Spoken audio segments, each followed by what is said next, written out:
तीर्तोल block रे प्रथम पर्याय रे 2टी स्थान रे खोलिला धान मंडी। तीर्तोल ब्लॉक तुलंग पंचायतर जन कल्याण समिति एवं कनकपुर जन कल्याण समिति रे धान मंडी उद्घाटित होईछि।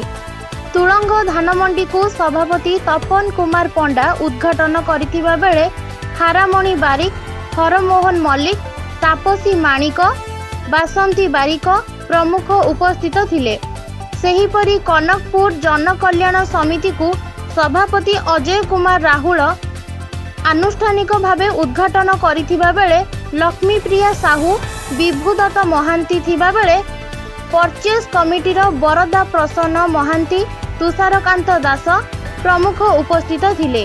धान मंडी रे समस्त चाषी किपरि सुरुखुरुरे धान विक्रय करिबा सह सेथिरे स्वच्छता रहिबो बोली मंडी अधिकारी मत रखिछंती। मु तपन कुमार पंडा तुलंग समवाय समितिर सभापति। आज आम तीर्तोल प्रथम तुलंग सेवा समिति मंडी उद्घाटन है। बहुत चाषी मैंने आसी सुरुखुर मंडी उद्घाटन है। चाषी मैंने केमी भले धान देवे से आम ये समस्ते चाषी मानक डाकी आलोचना करूँ।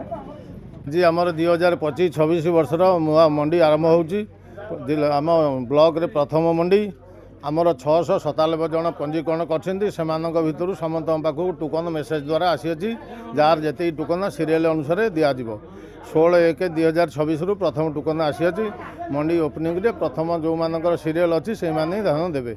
धान बर्तमान आमर टार्गेट सीरियल जी टोटाल 697 30,000 क्विंटाल सरप्लस से धान सरकार किणा टार्गेट अनुसार जी सरकार टार्गेट देवे से हिसाब से फेज बाय फेज कि चलू। क्विंटाल पिछा 3100 टंका रही। कटनी छटनी किसी ना। जगतसिंहपुर गोपाल कृष्ण दासଙ୍କ रिपोर्ट भंजदूत खबर।